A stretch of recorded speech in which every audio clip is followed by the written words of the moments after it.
Welcome to the Kottke Ride Home for Wednesday, January 5th, 2022. I'm Jackson Bird. Today, gravity as a possible solution to one major drawback of wind and solar power, and reasons to be cautiously optimistic about our prospects for the climate overall. Plus, the link between physical strength and mental health, and the CDC's Zombie Preparedness Guide. Here are some of the cool things from the news today. Electricity production and heat make up 25% of all global greenhouse gas emissions. And as we attempt to decarbonize things like heating and vehicles, it'll make up even more. So figuring out a way to decarbonize electricity itself is crucial, but it's also pretty tricky.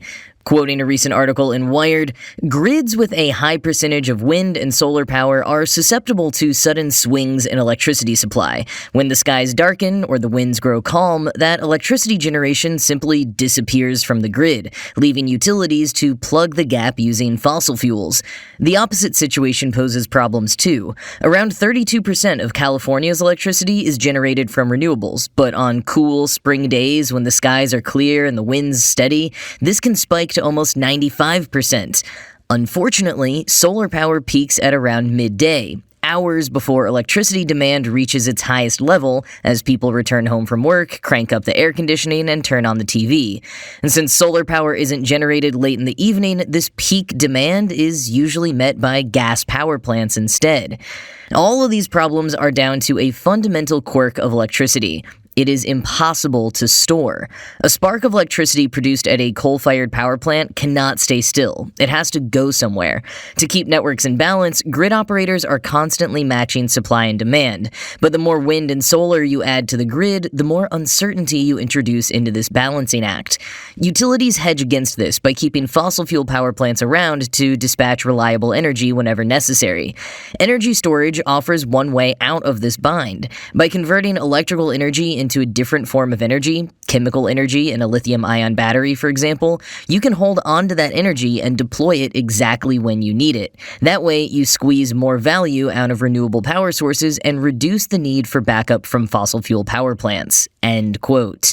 But of course, there are many downsides to lithium-ion batteries, from their construction from rare earth metals to their degradation over time, even if the cost has been driven down significantly in recent years, due mostly to demand for electric vehicles. So what about gravity energy storage? Wired recently dug into the concept and highlighted one of several startups around the world working on a possible solution. Swiss-based company Energy Vault will soon be listed on the New York Stock Exchange, and with 8 deals signed, they might be the first gravity energy storage company to actually build out a system for a customer. But what is gravity energy storage? It's similar to pumped hydro storage, in which water gets pumped to a higher elevation and then run through a turbine to generate electricity, and which was pioneered in Switzerland, on the opposite side of the country from where Energy Vault's prototype is chugging away. Quoting IEE Spectrum, Energy Vaults and their competitors seek to use the same basic principle, lifting a mass and letting it drop, while making an energy storage facility that can fit almost anywhere. In action, Energy Vault's towers are constantly stacking and unstacking 35 metric ton bricks arrayed in concentric rings.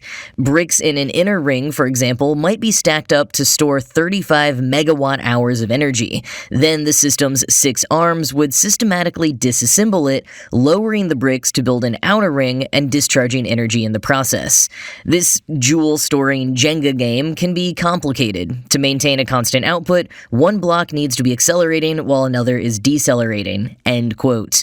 And while the design, requiring tons of calculations to account for gusts of wind, pendulum effects, and more, is complicated, the setup is pretty straightforward and cost-effective.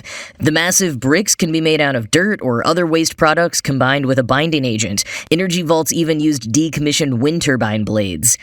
And the Scottish startup Gravitricity keeps costs down even more. Instead of building the 75-meter-tall tower that Energy Vault drops their bricks from, the Scottish team drops theirs down an old mine shaft. And these bricks going up and down produce huge outputs. Wired notes that a fully sized version of Energy Vault's prototype might contain 7,000 bricks, and in the 30 seconds it takes for the bricks to descend, they could power several thousand homes for 8 hours. At the moment, however, they still can't compete with how low-cost lithium-ion has become, but those in the gravity storage business are urging companies and governments to think more long-term, longer term than the length of time lithium-ion batteries last for. Whether gravity energy storage really takes off anytime soon or not, alternative solutions like it continue to gain ground and proliferate around the world. Smart solutions like this one abound. As Paul Ford described it in Wired back in September, solutions to curb the climate emergency are kind of feeling like the dot-com bubble right now. Everywhere you turn, there's another startup with another big idea.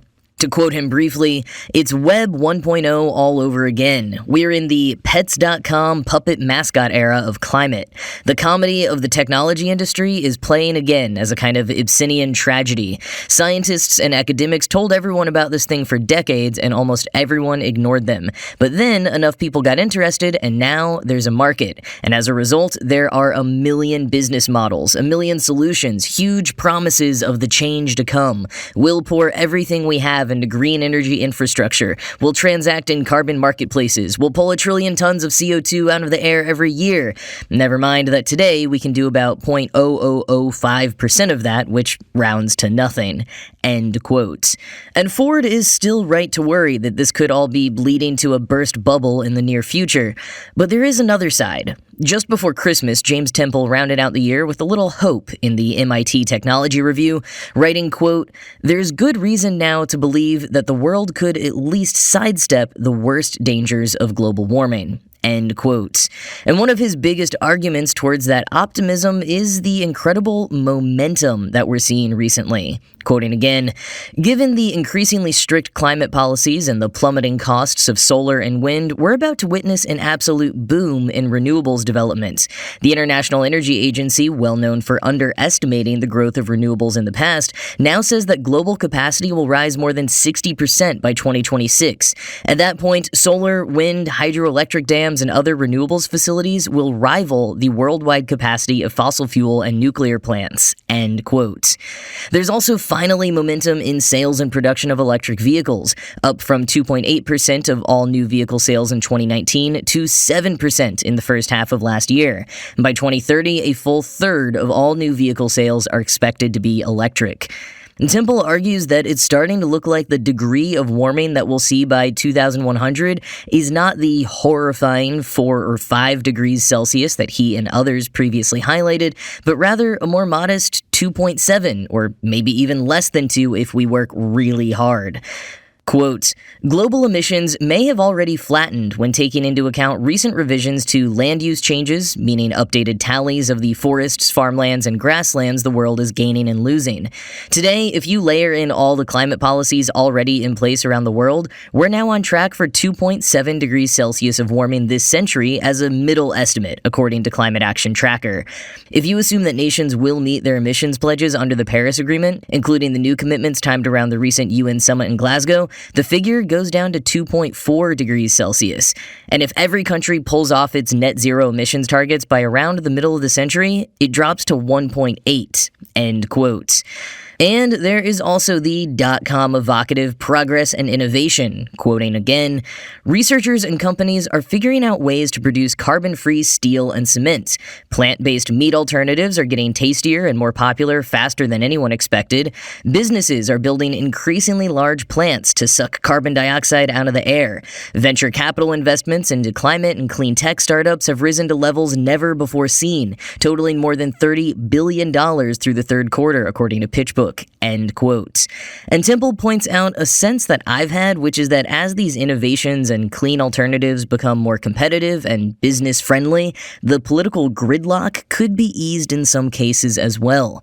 And even though extreme weather events are becoming much more frequent and severe, we are doing better at predicting them, keeping people safe, and recovering from them, even if it doesn't always seem like it. Now, with all of that said, that doesn't mean we can rest on our laurels. The point of this article was to soothe people's climate anxiety just a tiny bit, to make sure that your absolute existential horror doesn't manifest as destruction or inaction, and to instead reinvigorate you with a bit of hope. Because make no mistake, this is still very much an emergency that will require cooperation from every nation, though Temple correctly points out that rich nations that have emitted the most greenhouse gases need to be providing financial assistance to bolster low-income nations' defenses against what's to come and what's already happening. Even the good news that Temple laid out above, that we probably won't hit 4 or 5 degrees of warming, but just 2.7 or maybe 1.8 if we're really lucky, that's not a good outcome. It's better than all-out extinction, but 2 degrees of warming still means exponentially more days of extreme heat, drought or flooding, habitat loss, famine, and so much more. And there's also a chance we've underestimated some of these impacts, or that they compound on one another to make situations worse, and the unfortunately quite likely scenario that nations will backtrack on their climate commitments. As Temple puts it, quote, "The world is still dramatically underreacting to the rising risks of climate change," end quote.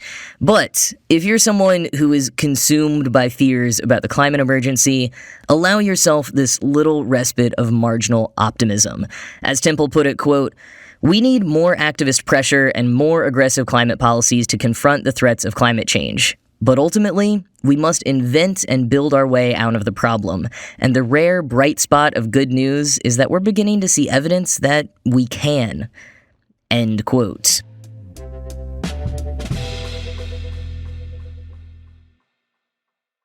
Because I am an unrelenting nerd, I own a sweatshirt with an illustration of a barbell that has several books on each end instead of weights, and it says, "I lift hardcovers." But according to science journalist Caroline Williams, maybe simply lifting those hardcovers and not reading them is all I really need to do to be mentally strong after all. Maybe not smart necessarily, but at least, quote, "mentally capable and emotionally resilient," end quote. In an excerpt from her new book, Move, How the New Science of Body Movement Can Set Your Mind Free, Williams expounds on the links, both presumed and proven by many studies over the decades, between physical strength and a healthy brain. Williams first points to a study from 1988 showing that teenage girls who increased their physical strength with a 3-month weight training regimen also showed marked increases in confidence and in their conflict resolution skills. Plus, quoting the excerpt in Literary Hub, "Studies that followed people over decades found that muscle weakness is linked to a greater chance of dying from any cause, regardless of whether you are carrying too much fat and independent of the amount of cardio you may do."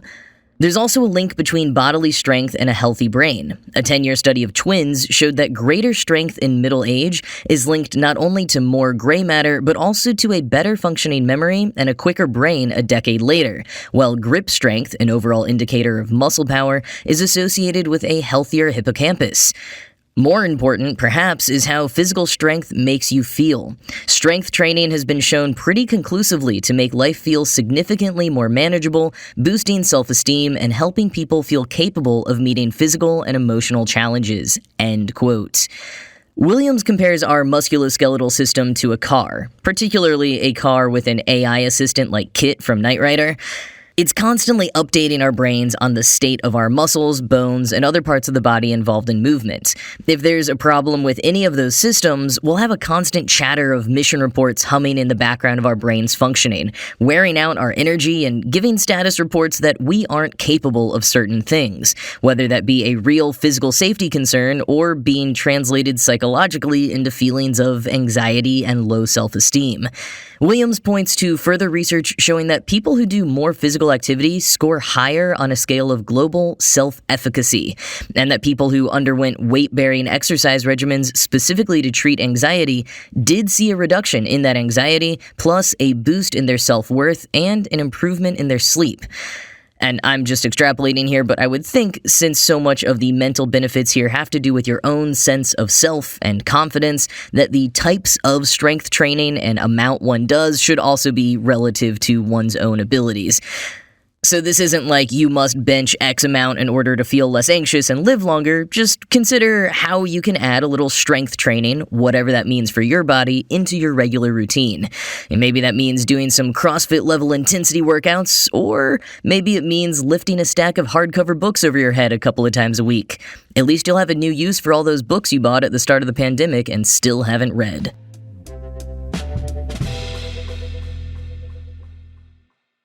Well, speaking of brains, I think I've maybe seen this before, but thanks to a viral TikTok from actor and writer Ryan Ken about how the CDC would respond to a zombie outbreak, it's resurfacing again. So back in 2011, the U.S. Centers for Disease Control and Prevention published a short graphic novel called Preparedness 101: Zombie Pandemic.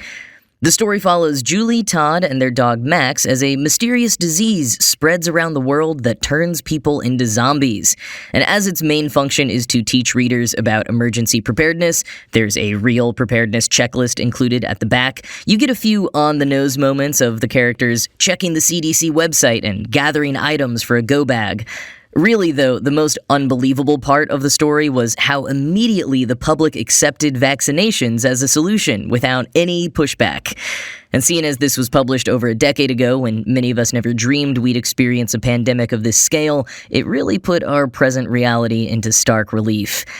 But anyways, yes, it turns out the CDC has addressed what to do in the case of a zombie outbreak, and you can download a PDF of the comic at the link in the show notes, where I will also put a link to the aforementioned TikTok.